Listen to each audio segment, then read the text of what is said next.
on universal threats This call is now being recorded. In expert applications and solution, or as we fondly call it, UNI-TEAS 2026. I am Aparna, and it's an absolute pleasure to moderate today's online session. This prestigious conference is being organized by Shree University College, Apex University, and Panipat Institute of Engineering and Technology, managed by Consultancy Services India and supported by University of Rajasthan, ACM Jaipur Chapter, All India Council for Technical Education, and Computer Society of India Jaipur Chapter. This year, we received an overwhelming response with over 300 paper submissions from across the globe.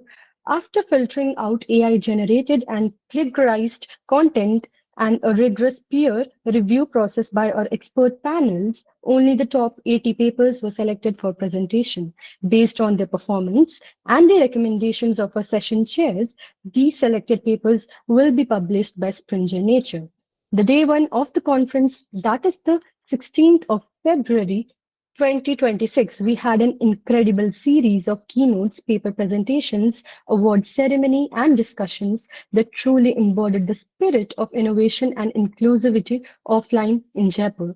As we step into day two, we carry forward the same enthusiasm, ready to dive deeper into thought-provoking sessions and interactive presentations that will continue to shape the future of intelligent systems and digital security. With that, I'm pleased to introduce our session chair for this segment. The session chair one is Priyanka Verma ma'am, the Associate Professor of Poornima University, Jaipur. Ma'am, we welcome you here. Would you like to please share some of the opening remarks? Thank you so much, Aparna. Here's wishing all the very best to all the presenters and give your best. Thank you, ma'am. With that, we'll be beginning. Before we proceed further, I would like to share a few important instructions for all the paper presenters to ensure a smooth and timely session. First, each presenter has 7 minutes to present. Please stay within the time limit. Second, briefly cover your research context, objectives, methodology, key findings, and conclusion. Third, a short Q&A round may follow your talk up to 1 to 2 minutes. Keep the responses brief and focused. Fourth, keep your mic muted when not speaking. And fifth, stay for the full session to support the fellow presenters. And with the kind permission of our session chair, ma'am, shall we begin with the paper presentations? Yes, Aparna. Thank you, ma'am. So we'll be beginning with the paper presentation, and I would like to invite our first presenter for the day, presenting the paper title, Performance-Oriented Review of Elephant Herding Optimization for Medical Image Segmentation under the paper ID 474. I request Mr. Shivam Yadav, sir, Mr. Vijay Singh Rathore, sir, and Mr. Palen Narasimhulu to please proceed further and take the virtual stage and begin your presentation. Over to you, sir. A very good afternoon to all, and a very good afternoon to respected session chair and all my colleagues and all the people who are presenting this. First of all, I would like to thank everyone and all the respected chairs for giving me this opportunity.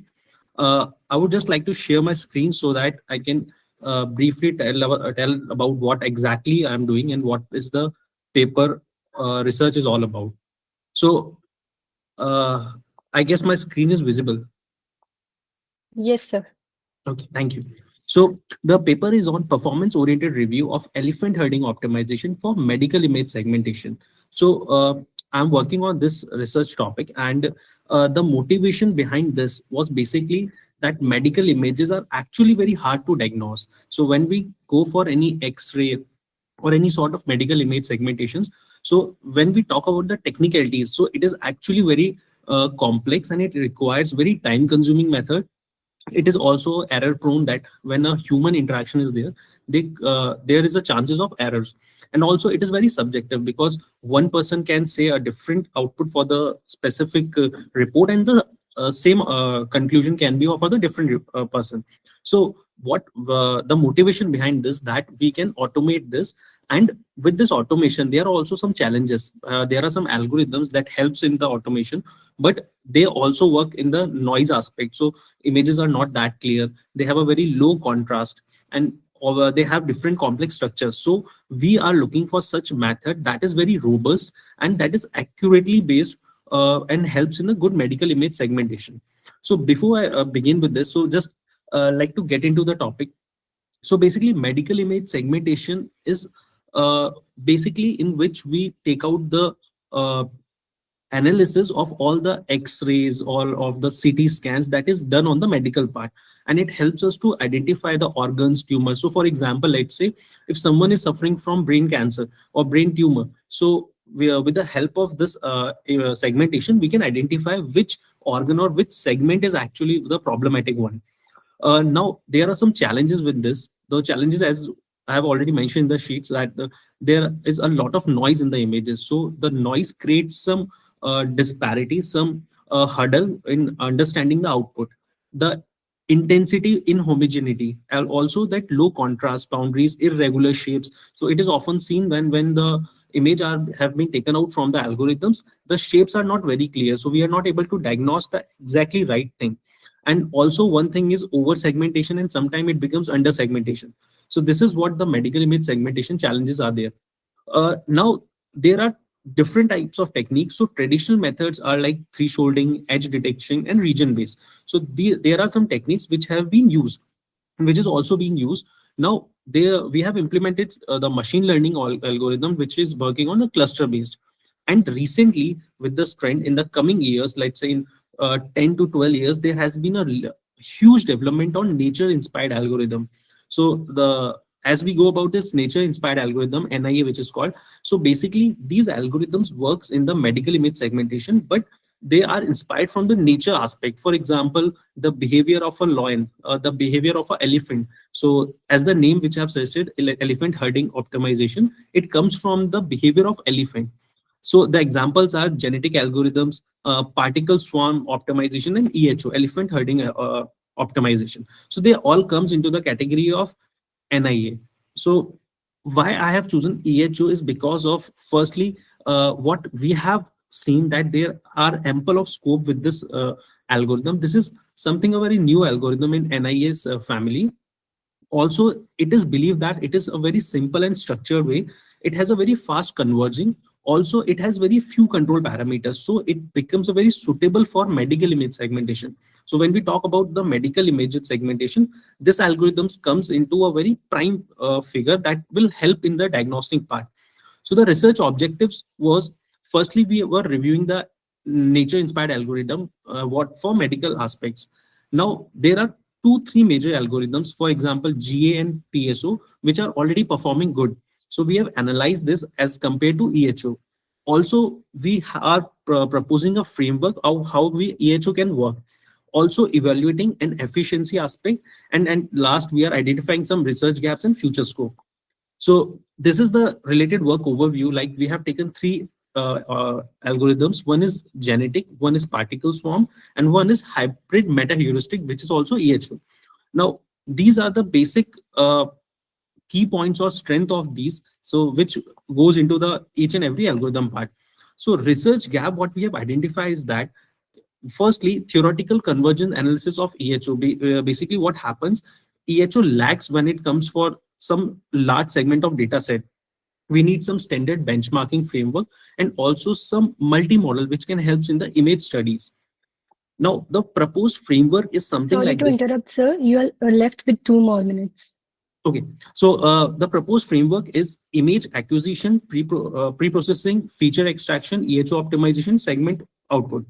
So following this, we are proposing that we can generate a better image. Now, as I go with the EHO works on the aspect of elephant. So how does an elephant move in the clan?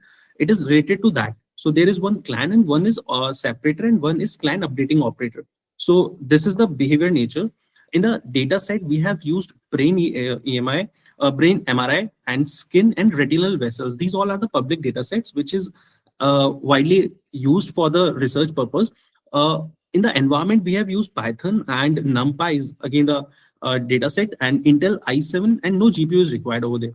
So evaluating matrices, we have used DSC, we have used intersection over union, hordes of distance, and computation. So, and we are comparing it with the GA and particle swarm optimization. Now, when we go with the quantitative results, we have observed that in some cases, EHO is performing good, although GA and PSO is also very close. But when it comes to stability, EHO is one such a very good algorithm to work with. Also, doing the qualitative research, it is shown that EHO produce a better image with a less noise. The structure are very clear, boundaries are easy to recognize, and we can mark the diagram very effectively. Whereas GA and PSO is going inconsistency and over segment in the noise.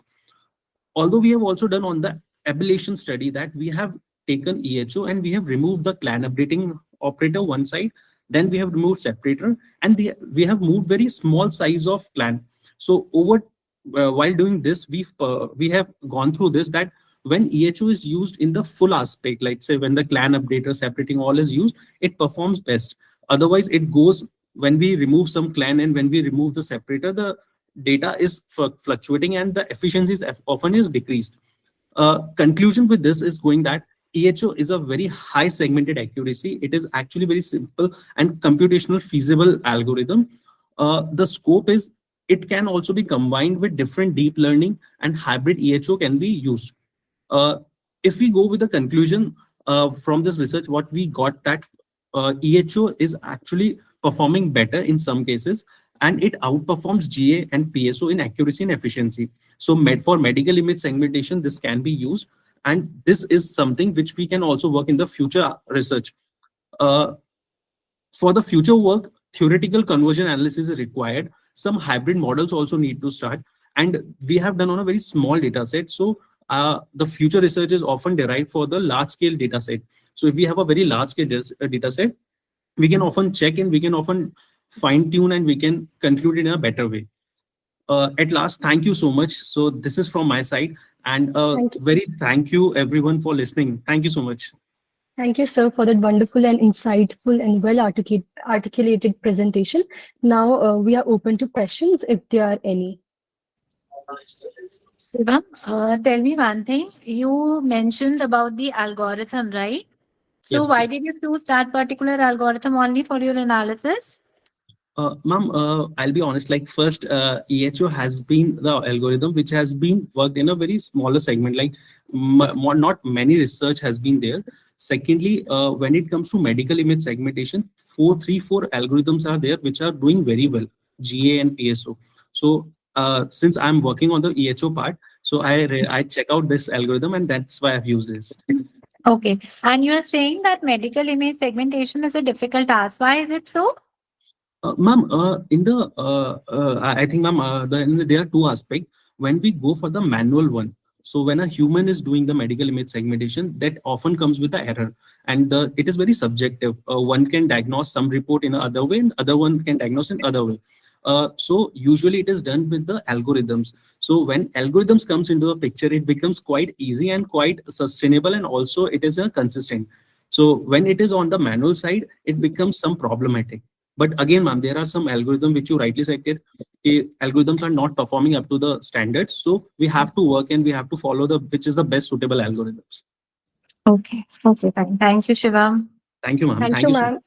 Thank you, ma'am and sir, for the wonderful presentation. Now, further, we'll be moving towards the next paper with the paper title Unconstrained Single Camera Video Analysis for Gate-Based Continuous Treatment Monitoring in Parkinson Disease with the paper ID 500.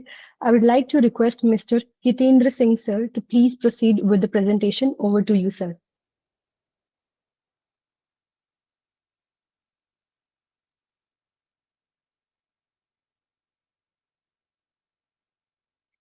Am I audible?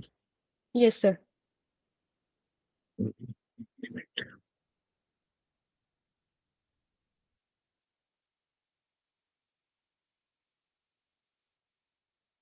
Okay. So myself Hitendra Singh, and today I'm presenting my research paper, uh, which named as Unconstrained Single Camera Video Analysis for Gate-Based Continuous Treatment Monitoring in Parkinson Disease. In next 2 to 3 minutes, I'll tell you in brief what was the motivation behind this. Uh, as we all know, Parkinson is the second most common neurodegenerative disease. In this disease, small changes in gait small changes in his gait in walking reduces arm swing, leg swing, finger tapping. Small changes in eye movements appears very early, and also all these changes are very important because they directly shows how the disease is progressing, how well the treatment is working. Also there are so many current monitoring system with so many limitations. Like the current clinical checkups are very short. They gives only snapshot information. These evaluation often subjective. Also depends on the doctors as well. Also, they does not capture daily changes or medication on-off effect at home. This is the main limitation of this. Also, there are the current monitoring system requires many kind of sensors. Also, they works well in control labs, which makes them hard to use at home. This is one of the major reason. The most of the methods does not consider many kind of gait patterns like dragging and walking style like dragging, slow and fast pace.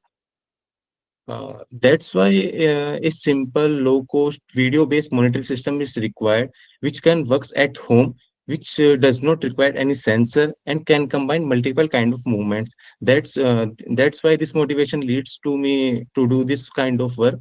Also aim to build a simple camera-based multimodal monitoring framework, which can track multiple kind of movements with can track multiple kind of movement like gait in slow, fast, and dragging styles.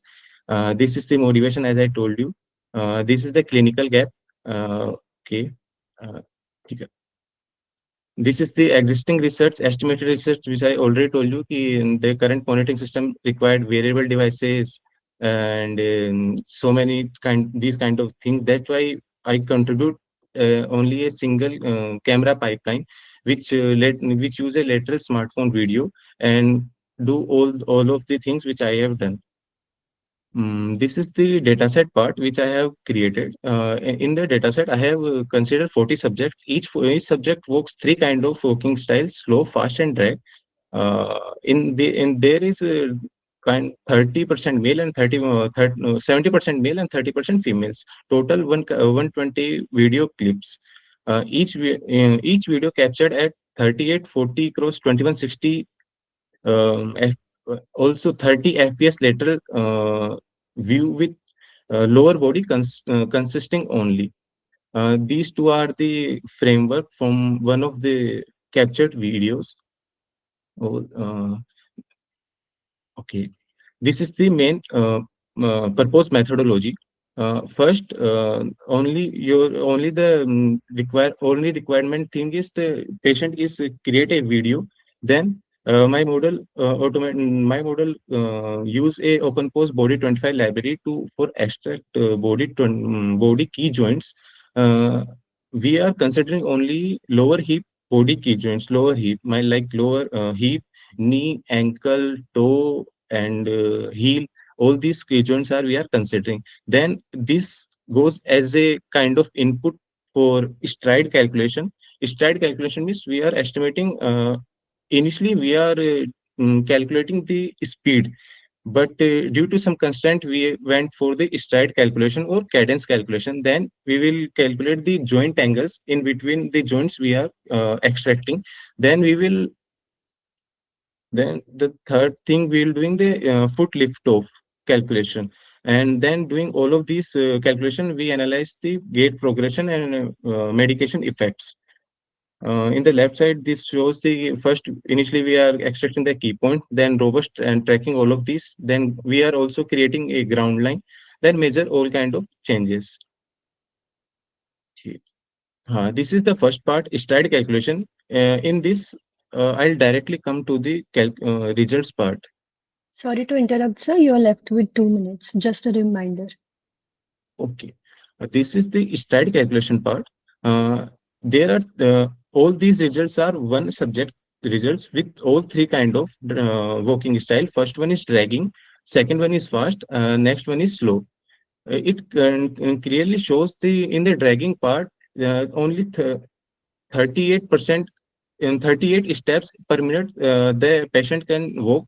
In the fast it directly shows the 70 steps it can walk, and the slow it will be or more lesser like 51%. Means it clearly shows whenever the patient didn't take the medicine, it walks only 38 steps. After taking medicine, it walks after taking medicine the walking per steps is increases, like means the medication effect is increases, and with the time it will decreases.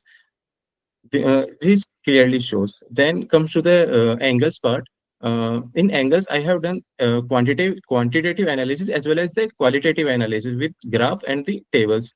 In the graph, in this, I have considered several metrics like mean, standard deviation, mean, max, range, and median.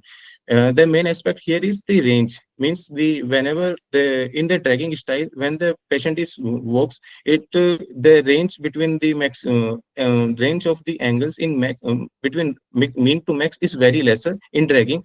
After taking medicine, it will increase, and then it will also decrease. It is clearly shows in the ranges, like we can see the heel ground. The initial range is 30 to 62, then it will increase it to 97, then it will decrease it to 69, which usually happen in the walking style of a Parkinson patient. Then I'll do the this part foot lift off. This is the when it means the how much height the patient can lift their heel during the walking style. It clearly shows the green color part is the dragging part. The x-axis shows the video length, and the y-axis shows the how much height they can lift. To keep them free from pixel to meter conversion, I'll normalize it. In the graph, it clearly shows the green color part is nearer to zero, means they can lift only as they can lift less as compared to other walking style. The blue one is the slow, and the fast orange one is a fast.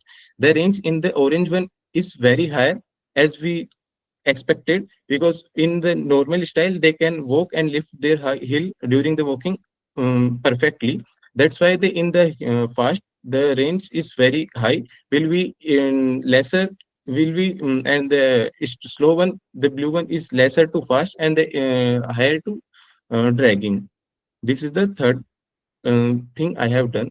This is the conclusion. Means I have proposed a markerless single camera smartphone gate analysis framework for using open post body 25 library. The output comes the stride matrices and the load in joint angles and the normalized heel lift off. The key results is hybrid stride detection kinematics using different walking style like slow, fast, and dragging.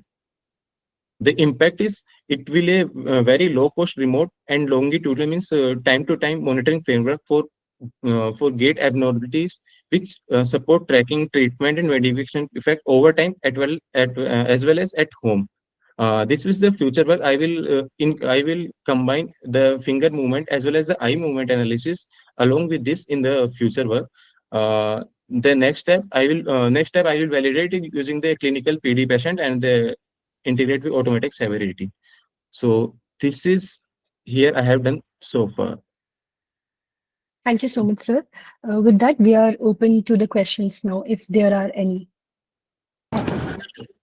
Jitendra, how do you plan to do this finger analysis and everything? That's your future work. Yes, ma'am. How do you plan to do it?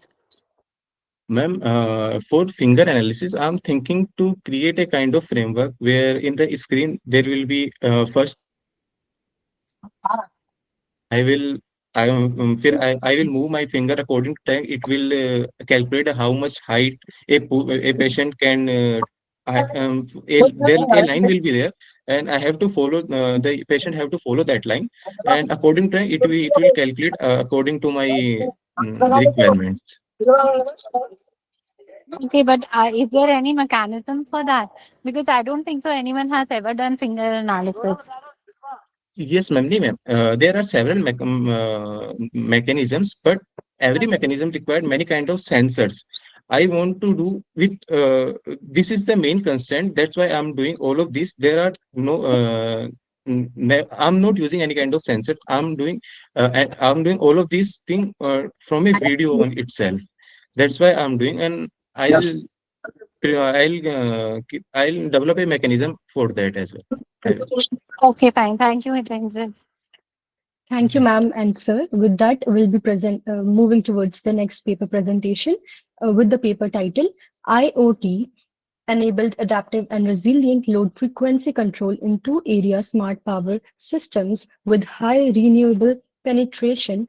With the paper ID 617, I request Balan Jane Yulu uh, to please present the paper and take the virtual stage. Over to you, sir.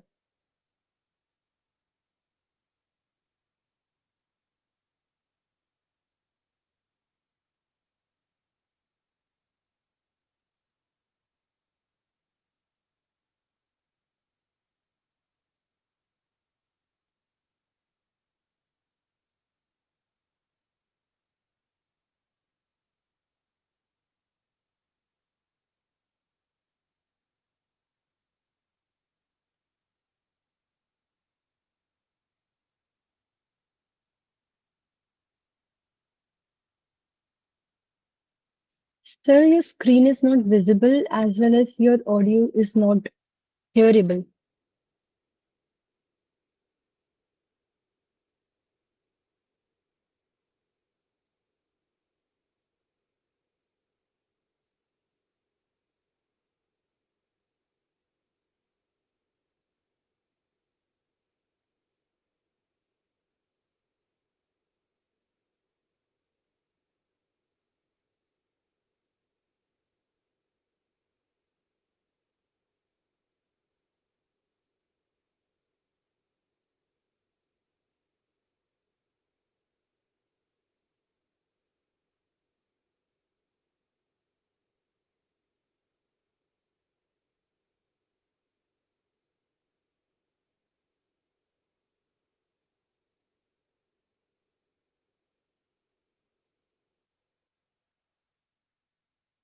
Sir, if there are network issues, can we do your presentation later?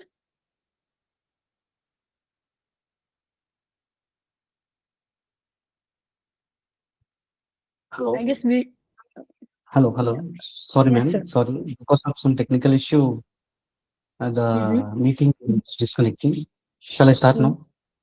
Yeah, IoT yes, enabling. you can. Yeah. Yeah. Sorry. Sorry for this. Just let me share the screen.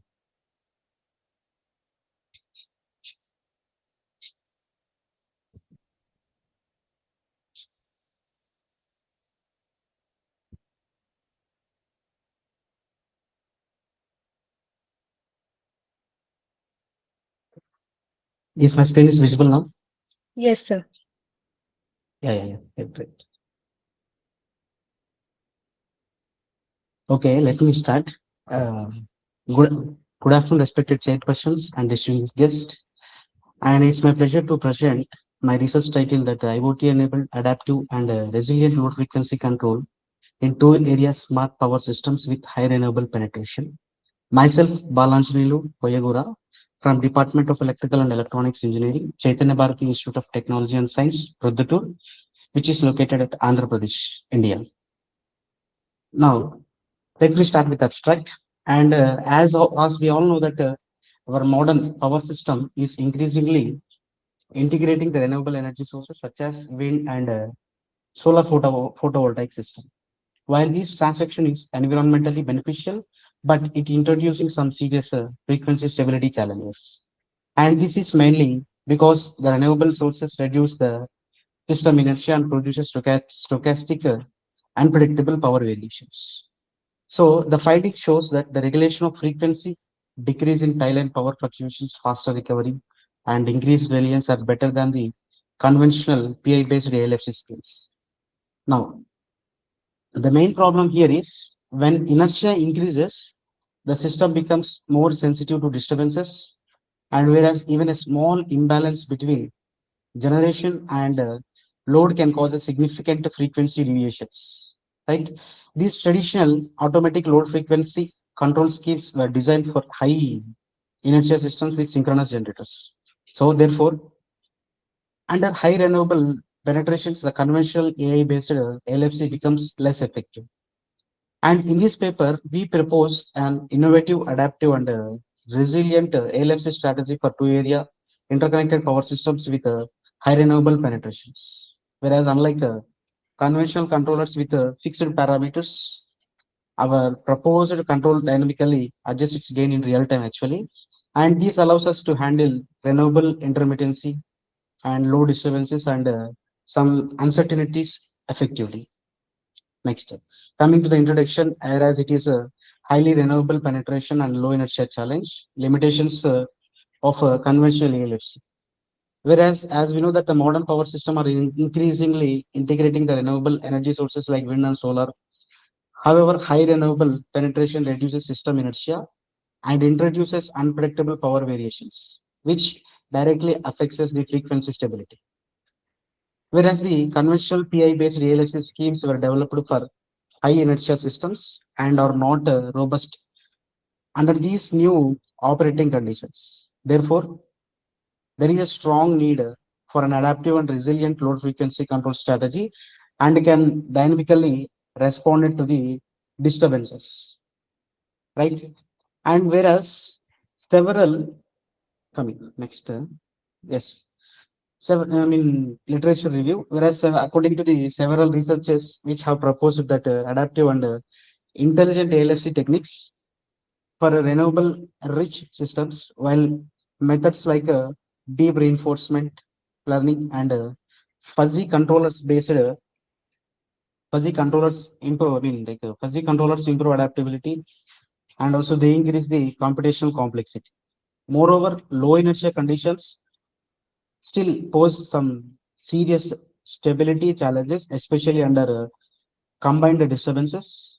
Therefore, I mean, a simpler and more resilient control approach is required, right? And these are all the literature reviews that which I have gone through.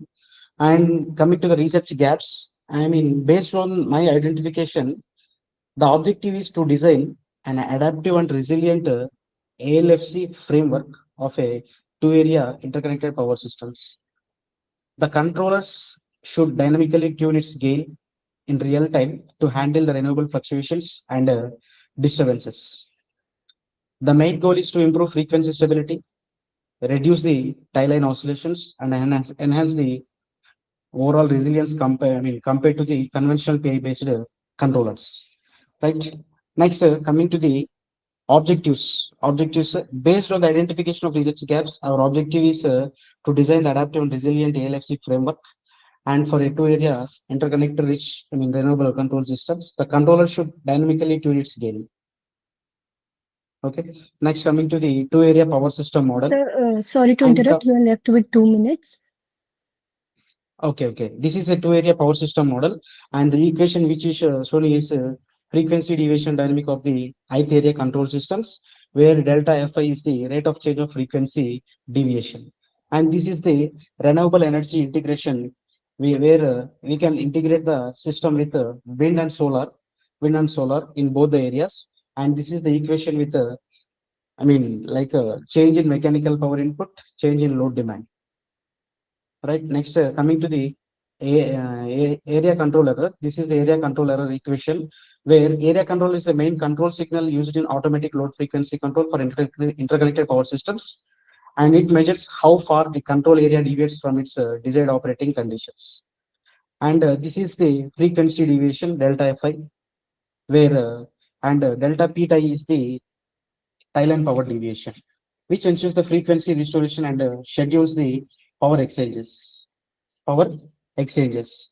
Next, coming to the proposed adaptive ALFC control strategy, and it is the equation. This online adaptive gain tuning, and also which improves the damping and faster frequency recovery.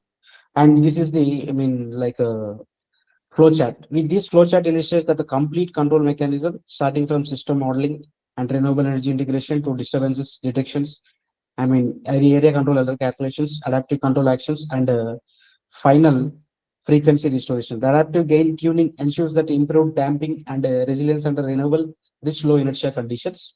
And this is a two area system configuration where the parameters are rated power, inertia constant, damping coefficient, wind penetration in percentage values, whereas solar energy penetration with percentage value and total renewable energy sources. These are the two areas which the deviation. We consider a two-area interconnected system linked through a tie line. Each area exchanges power with each other, and any disturbances in one area affects the other. And this is the tie line power deviation of the two areas during fluctuations of the renewable energy resources. And this is the frequency deviation table with some performance indexes, peak frequency deviation, and recovery time. Actually, here I have shown the difference between conventional PI and the proposed adaptive ALFC with some parameters like recovery time. And here, if you go through the recovery time is 32 seconds, whereas the oscillations are very more in conventional PI. And whereas in proposed adaptive ALFC, the recovery time is 15 seconds. I mean, which the damping, I mean, oscillations can be reduced. And this is the frequency deviation response of area one to combined load disturbances and renewable power disturbances, right? And the conclusion. And here, my paper introduces an original adaptive and resilient automatic load frequency control approach of the two-area interconnected power systems that has a high proportion of renewable energy integration, where the findings of the simulation illustrate that the great enhancement of frequency regulation, tie-line power stability, and system resilience as opposed to the, I mean, traditional PI based ALFC scheme. Now, my future scope is integration with energy storage system, extension to, I mean, two area connected system to multi area power system interconnected, and advanced intelligent optimization hardware in loop validation. Right. Thank you for giving me this opportunity. Thank you And so much, sir. also, Thank you, sir, for that wonderful presentation. With that, we are open to questions now, if there are any.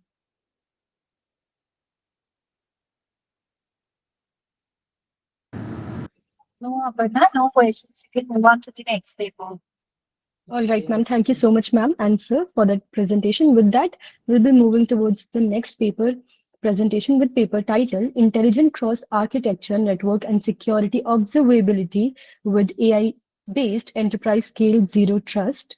With the paper ID 529, I would like to call Mr. Ankit Parashar, sir, to please proceed further with their presentation. Over to you, sir. Hi, thank you. One second, let me just share my screen.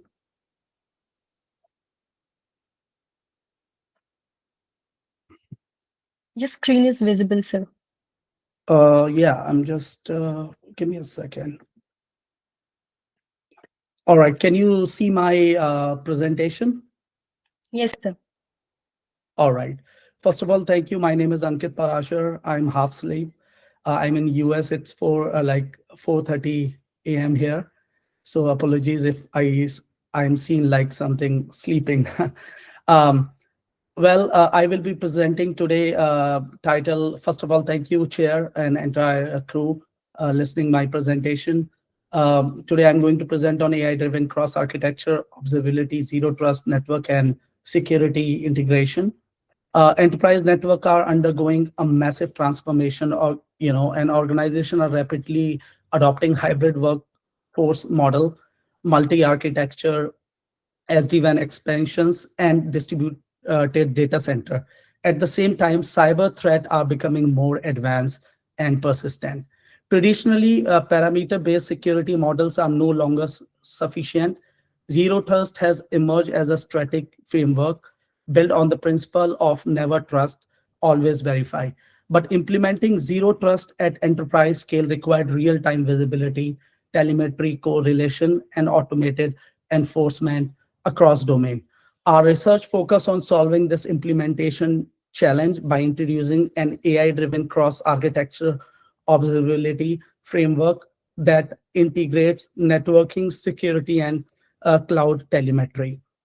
Uh, in my paper, I will be focusing on designing how to enterprise scale zero trust environment the framework unified cross-domain telemetry from campus network, SD-WAN data center, cloud platform, and applies machine learning modules to detect threat proactively and enforce dynamic policies.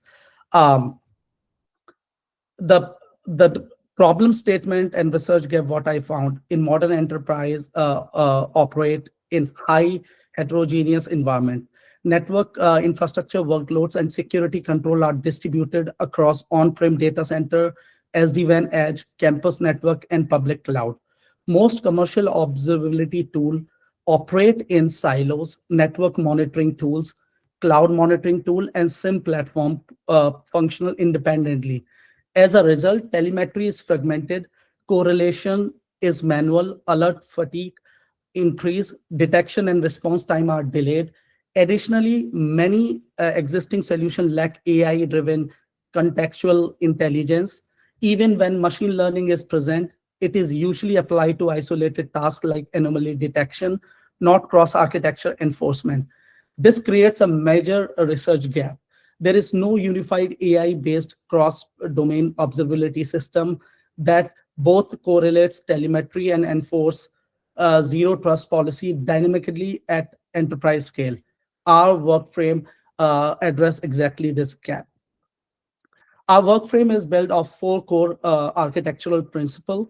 First, modularity. Each layer injections, analytics, enforcement, and visualization and can operate independently or be gradually integrated into existing infrastructure. The second is scalability. The system is built using centralized microservices managed through Kubernetes, allowing horizontal scaling for global enterprise deployment. The third principle is context awareness. Telemetry is enriched with metadata such as identity, device posture, geolocation, and work type. This enables dynamic and granular zero trust enforcement. And fourth principle is cross-domain integration. The framework integrates network, cloud, and security telemetry through open standard like gRPC, Kafka, REST APIs, and Stick Taxi. These principles ensures the framework is adaptable, scalable, and enterprise ready. Our architecture consists of 5 interconnected layers. First, telemetry injection layer. It collects structured and unstructured telemetry from SD-WAN devices, campus switches, data center router, cloud workloads, identity system, and security platform. Data is streamed through gRPC and Kafka into a centralized injection engine. Second intercontinental layer is normalization and correlation layer. Here, diverse telemetry type flow records, authentication log, alert, workload metrics are converted into canonical schema. Cross-domain correlation logic identify patterns such as lateral movement, credential misuse, privilege escalation, and inside threats. The third is AI ML analytics layer. Supervised modules such as random forest and gradient boosting assign risk score to user session and device behavior. Unsupervised module like isolation forest and auto encoder detects novel anomalies. LSTM network analyze time series behavior. Thread modeling allies with Mitri attract and behavior. And the fourth layer is policy enforcement layer. Risk assessment is translated into action via integration with identity engine, secure firewall, SD controller, and security platform. High confidence detect trigger automation remediation, while lower confidence event are escalated to analytics. Finally, the visualization layer, SOC dashboard provide operational alert, compliances report, and audit report. Sorry to interrupt, sir. Please, you are left with 2 minutes. Yeah. Our analytic layer combines both supervised and unsupervised learning. Supervised module achieved a precision of 0.92, recall 0.88, F1 score 0.90, OC ROC 0.95.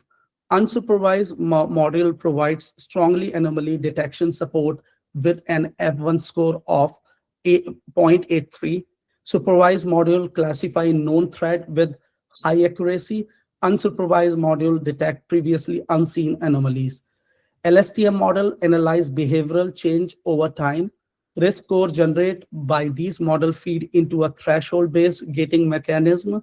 High confidence detection trigger automated enforcement, and lower confidence detection are reviewed by human analytics.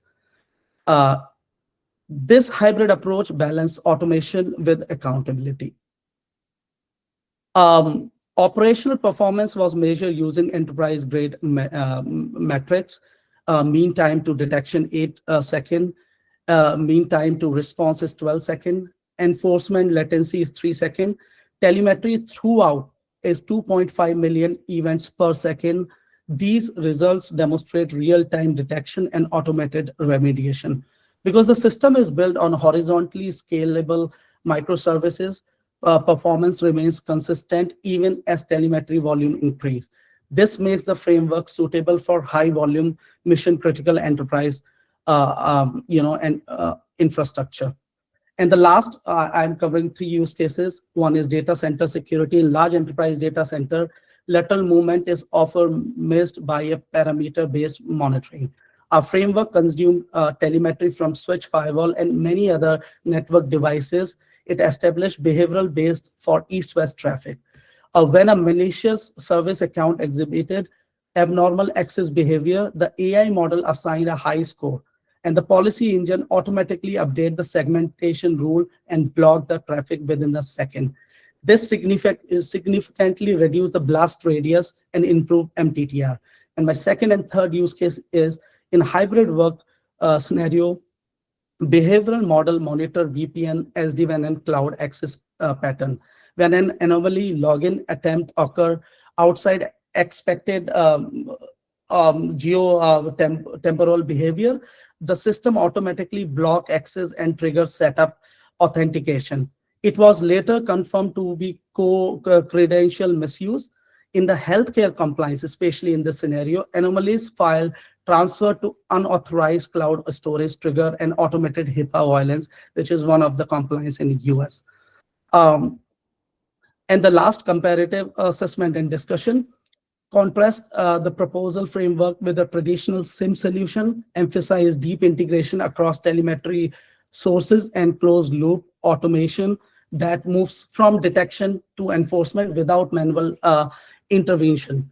Discuss the importance of human oversight and explainability, noting that low confidence decisions are escalated to analysts. Highlight the scalable module nature of the framework, allowing deployment in diverse enterprise environment. And to conclude, we introduce a module AI-driven cross-architecture observability and enforcement framework for a zero-trust environment, correlate multiple domain telemetry, enable real-time detection, automates enforcement of the policy, reduce detection and response time, scale to an enterprise volume. Future research direction includes explainable AI for improved transparency, privacy preserving federal learning, extension to IoT and 5G environment. At a threat continues to evolve, observability integrated with AI and automated enforcement will become foundation for a resilient enterprise security. I end my slides, and thank you for Thank you so listening. much, sir. Thank you so much, sir, for that wonderful presentation. With that, we are open to questions now, if there are any. Okay. First of all, I must appreciate that you got up at 4:30 for your presentation. Yeah. Okay. So tell me one thing, you have made use of AI, right? So did Yeah. you make use of reinforcement learning and generative AI as well? Because you haven't mentioned it anywhere. Yes, few models, but this is like well proved. I work in Cisco, so I work with different enterprise customer, and I collect all those use cases based on the requirement and connected my current algorithm of my company and validate those through the model. And it is predefined, AI models available for the solution. Okay, so have you implemented it also somewhere? Yes, many enterprise customer. Oh, that's wonderful. So that means you mean to say that whatever model you have developed, it's in the implementation stage. Yes, I'm doing POC with couple of enterprise, customer, where we are, implementing and showing the result. Okay. Okay, fine. Thank you. Thank you Thank so you. much, ma'am and sir. With that, we'll be moving towards the last paper presentation for this session with the paper title Enhancing Biometric Template Protection and Recognition Using Random Projections and Deep Neural Networks. With the paper ID 537, I would like to call Mr. Vimalendu Pathak, sir, to please proceed with their presentation. Over to you, sir. Hello, am I audible? Yes, sir. Yes, now I'm sharing my screen.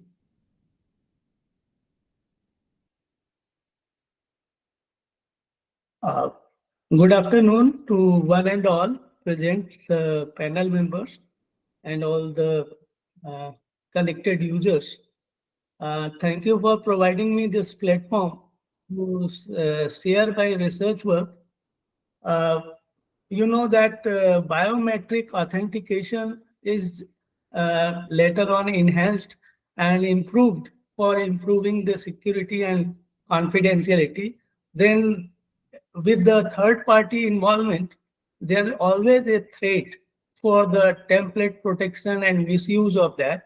So I have in this my research work, I have just used the template protection and recognition by using the cancelable biometrics algorithms and random projections using with along with feed forward deep neural network.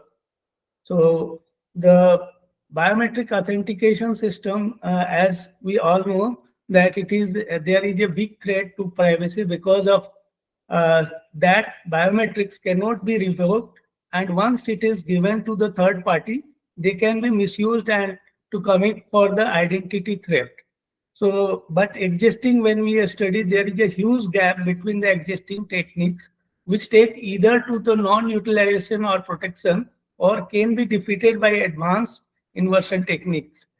In response, we suggest discussed a model, a combination of random projects and as a cancelable transformation algorithm along with deep neural network to achieve the robust recognition.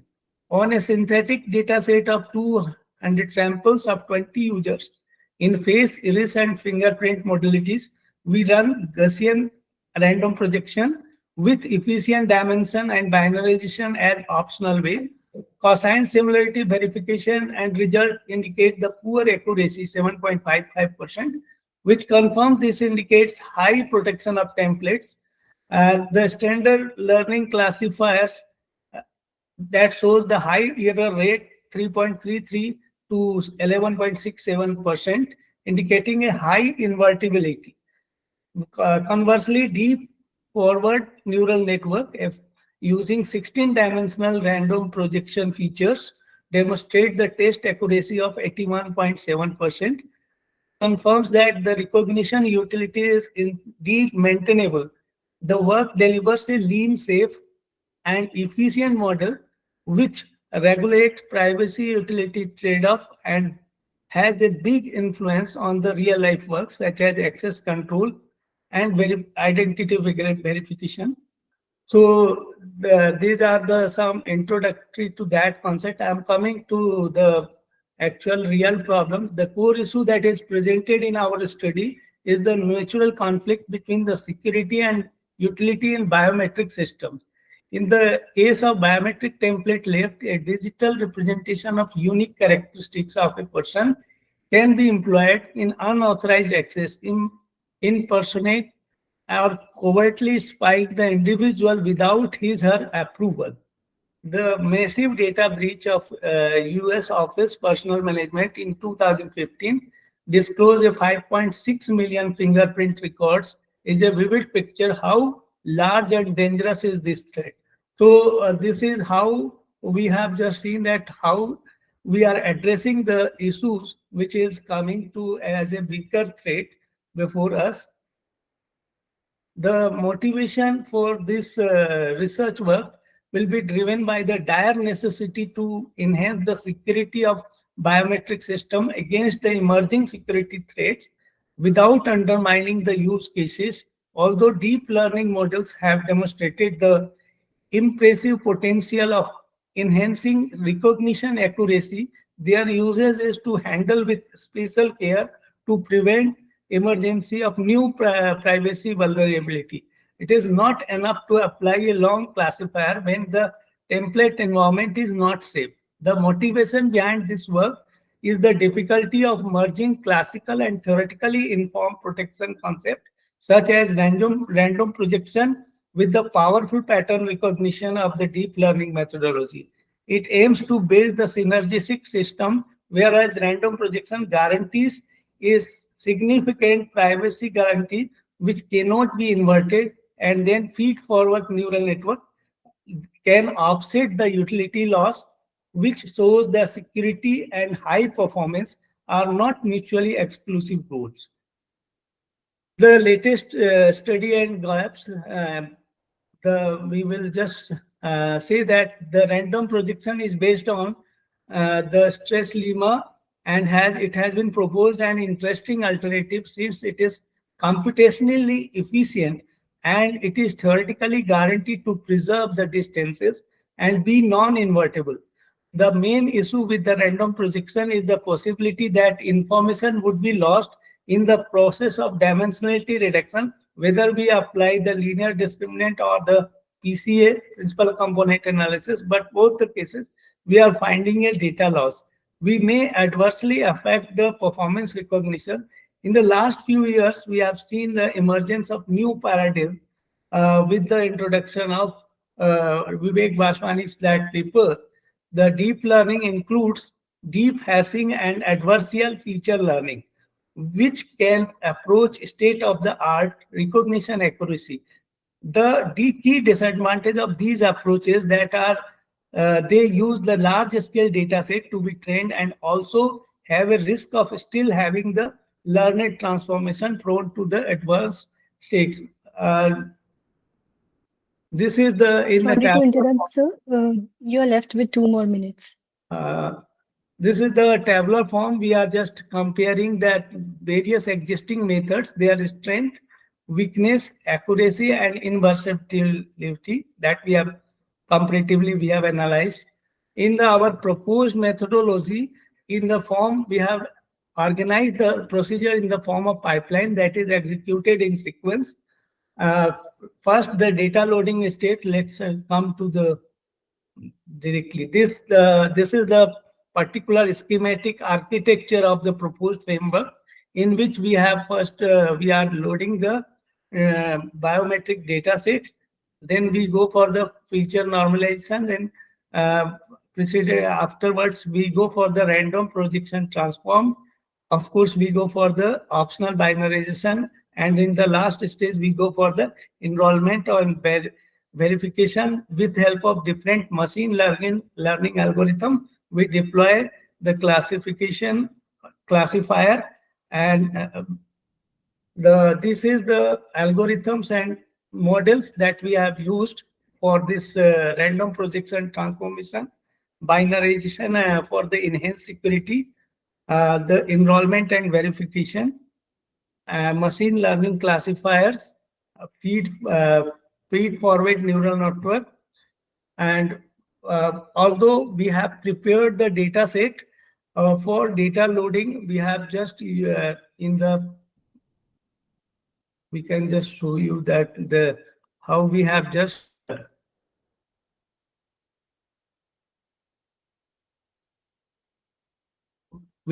loaded the data set, how we have just prepared the data set, and how we have uploaded, and with that projection, various machine learning classifier with reference to the random project variants, where the variant models we have checked the accuracy And with this particular accuracy, the diagonal elements that are present in this classification, the predicted level matches the true levels.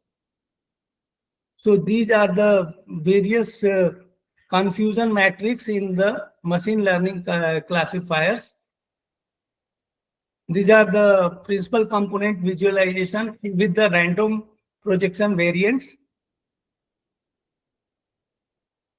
These are the various feed-forward neural network that we have validation and the data loss that we have checked, and we have generated the graph. We have gone for the ablation study, and we have done the comparison with the state of art. As this paper managed, we can say that incredibly useful tool in providing biometric template protection and establishing a strong security and recognition utility balance. We experimentally demonstrated that random projection transformation makes templates highly invertible with the standard verification. The future research has a number of potential avenues. The second step is to take the framework on the, we have the limitation that we have done it on a very small data set, which is artificial. We can, if we implement it on the real data set, which is larger, then we can have some more outcomes. And this is said to be the canvas of the future work that we can say. And our research study is various references that we have, paper that we have cited for this research work is this. Thank you for listening my research works so patient way, and thank you very much. Thank you so much, sir, with that wonderful presentation. Now, as we are done with the paper presentations for this session, we sincerely thank all our presenters for their valuable contributions and our audience for their active participation. A special thanks to our session chair for guiding the discussions with clarity and depth. Sorry to say, ma'am, do you have any questions regarding the same presentation? No, Aparna. All right. Okay. Thank you, ma'am. So with that, I would like to call the session chair. Ma'am, would you please give some of the closing remarks? Conference में sir, थोड़ी देर में. Sorry, sir. Yes. Okay, so I would Yes, just ma'am. like to say all the presentations were really good. Especially, I liked Ankit's presentation because that was actually a topic which can be implemented, right? And rest of the presentations also were very well given. So thank you so much for this wonderful opportunity. Thank you so much, ma'am. Now I would like to request all the participants present here to kindly switch on their camera so that we can take a virtual photograph to capture this memorable session.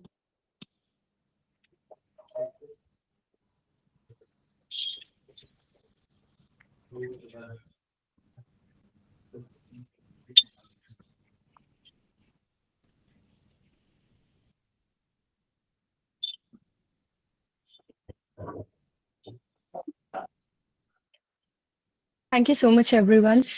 Thank you all, and we look forward to see you all in the next session. Have a great day ahead. You all can leave this meeting now. Thank you. Have a good one. Thank you, Thank you. Aparna. Thank you. Thank you all. Thank you. Thank you all.